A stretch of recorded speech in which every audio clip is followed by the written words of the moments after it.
Assalamu alaykum hörmətli görürmənlər. Görüyotqanlar Erkin Asiya Radiosu Uyğur biliminin naq meydan proqramısı. Mən Alim. Biz bugün Amerikadakı ən danlıq universitetinin biri bolğan Yale Universiteti içilayotgan Uyğur erqi qırğınçılığı simpozisiya proqramısını o'zingizlarga taqdim qilamiz. Bu qitimqi bu yig'inni Xalqaroliq Uyğur Akademiyasi bilan Yale Universitetining erqi qirg'inchilik programmasi birlikda o'rinlashtirgan.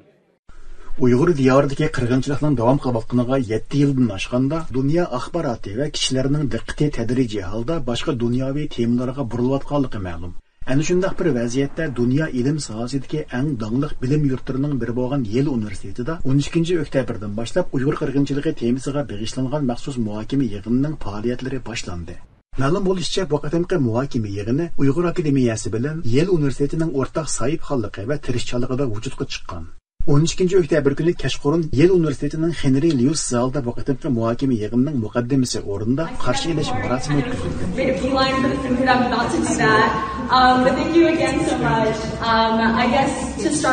Faoliyat zalining tomlariga Uyg'ur diyorining tabiiy manzaralari, shuningdek lagerlarga va turmlarga qamalgan Uyg'ur sarxillarining suratlari qatorasiga esilgan edi. Faoliyat zalidagi ustallarga Uyg'urlarning vatani, Uyg'ur adabiyoti, Uyg'ur hayoti va Uyg'ur san'atiga doir turli moddiy buyumlar, jumladan kiyim-kechaklar va husnixatlar o'rlashtirilgan bo'lib, mushularning o'zida Uyg'urlarning qanday bir xalq ekanligini faoliyatga ishtirok qilgan har qanday kishiga jonli holda ko'rsatib beradi. Faoliyat ahli uchun tayyorlangan Uyg'ur taomlari va boshqa Uyg'ur yemeklari bo'lsa, Uyg'ur madaniyatining yana bir judosi sifatida faoliyat kayfiyatiga o'zgachilik ato qilgan edi. Without further ado, I would like to introduce David Simon. Shu qatorda Yale Universiteti qirg'inchilik tadqiqot markazining mudiri David Simon so'z oldi. This event has been several months. Bu ixcham qilib vaqtinqi faoliyatning muhimligi, shundaqla Uyg'ur qirg'inchiligining navbatdagi ahvoli hamda uning turli sohalardagi aks ta'sirini yaxshiroq muhokama qilish. Shu orqali hozirmi davom qilayotgan qirg'inchilikni cheklashga ozroq bo'lsa-mu hassa qo'shqidek choralarni tepib chiqishga yo'l ochish lozimligini o'tirg'ib qo'ydi. Various aspects of the Uyghur genocide and why the word genocide is appropriate. Bu qatimqi yig'inni tashkillashga zo'r kuch chiqargan shaxslarning biri Amerika tavasida ko'zga ko'ringan tibbiy dorigarlik olimi Doktor Rishad Abbas edi.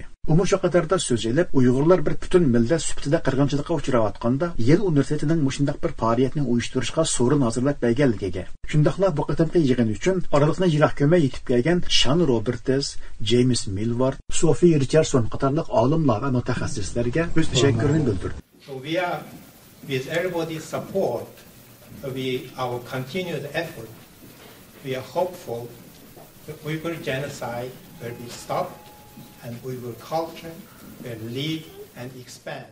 13 oktyabrdagi muhokama yig'ini ikki bosqichga bo'lindi. Yig'inning birinchi bosqichida Dunyo Uyg'ur qurultiyining raisi Dolqun Aysa video orqali yig'inning ichilish nutqini so'zildi. Shundan keyin mutaxassislar Uyg'ur diyoridagi qirg'inchilikning Uyg'ur madaniyati va Uyg'ur oilalarining mavjudligiga ko'rsatgan tahditlari, Uyg'ur jamiyati uchrayotgan krizisga dunyoning qatorgan imkonsini qanday baholash degandek temalar bo'yicha o'z qarashlarini bayon qildi. However, what we do not know is the actual long-term human impact of these policies on Uyghurs inside China because their voices have been completely silenced. Professor Sean Roberts o'z so'zida o'tgan 6 yilda Uyg'ur diyoridagi qirg'inchilikning Uyg'ur jamiyatini qop beldan o'shtirayotgan holatda vayron qilayotganligini, shu qatorda Uyg'ur oilalarining qaysi darajada assimilyatsiyaning qurboniga aylanayotganligini so'zlab o'tdi. Bo'libmi Uyg'ur nupusining bu jihatda eng qattiq zarbaga uchraganligini, Uyg'ur madaniyatining butunlay xaroblikqa yuzlanganligini, hamda bo'lsa majburiy emgakning buning oxirgi oqibati sifatida o'tirg'i chiqqanligini so'zlab kelib, mush ahvollarning hammasida degudek BDT e'lon qilgan qirg'inchilik haqidagi ta'birlarga tushganligi uchun Amerika va bir qism g'arb siyosiy sohasi buni qirg'inchilik deb bekitgan dedi. Shuningdek bu yo'qotishlarning va Uyg'ur jamiyati uchrayotgan kollektiv ruhiy zarbining yaqin kelgusida Uyg'ur avlodlariga qanday ta'sir ko'rsatadiganligini ta'kidladi. Shundaqla bu xil reallik oldida muhojirat hayotidagi Uyg'urlarning o'z tili, madaniyati va kimligini qo'g'dab qilish orqali bu xil qirg'inchilikqa qarshi turishning muhim ahamiyatga ega ekanligini ko'rsatdi. As a result, they are shouldering the responsibility for continuing that culture and identity while also facing the challenges of being immigrant populations in different countries. Georgetown Universitetining professori James Millward bo'lsa, Xitoy hukumatining qirg'inchilik siyosatlarining tarixiy orqa ko'rinishi haqida tushuncha berdi.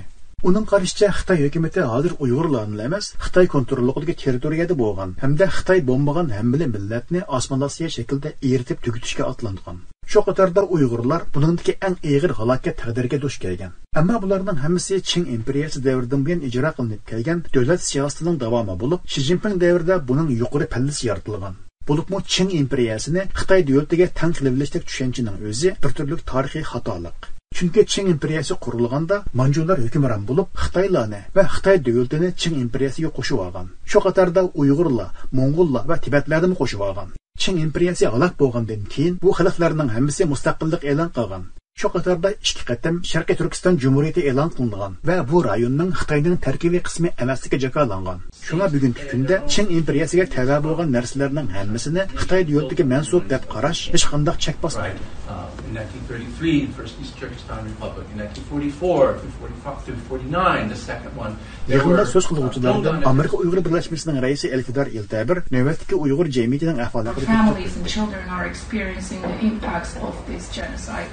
For children in the Uyghur homeland, East Turkestan, and even beyond. Bo'libmi Xitoy hukumatining yaqinqi bir necha yilda o'tirg'i chiqarayotgan inoq va go'zal Xinjiang barpo qilish haqidagi tashviqotlarining natijasida Uyg'ur diyoridagi nazorat, kontrollik, lager va tutqunning oxirlashib qolganligi haqidagi fikrlarining ma'lum bo'layotganligini, ammo Uyg'ur diyoridagi reallikning ilgarigidan hech qanday farq qilmaydiganligini, faqat ko'rinishda shunday saxta manzaralarning yoritilayotganligini, tutqun va majburiy emgakning hozir davom qilayotganligini, eng oddiysi bu qatimqi faoliyat zaliga surati esilgan shaxslarning hech qaysisi qo'yib berilmaganligini so'zlab kelib, til va madaniyat jihatiga yo'qotishlar, oila judoligi, majburiy to'ylashtirish, majburiy tug'mas qilib o'tish deganda qirg'inchilik hodisalari Sharqiy Turkistonda izchil davom qilyapti. Additionally, the Chinese government's policy of suppressing our very mother tongue is a direct attack on our culture. Yig'inning ikkinchi qismi endi nima qilish kerak degan temada Uyg'ur diyoridagi qirg'inchilikqa doir bir qator masalalar haqida erkin fikr qilishga ajratildi. Har qaysi mutaxassislar mushu nuqtani ko'r degan holda o'z qarashlarini o'tirg'a qo'ydi.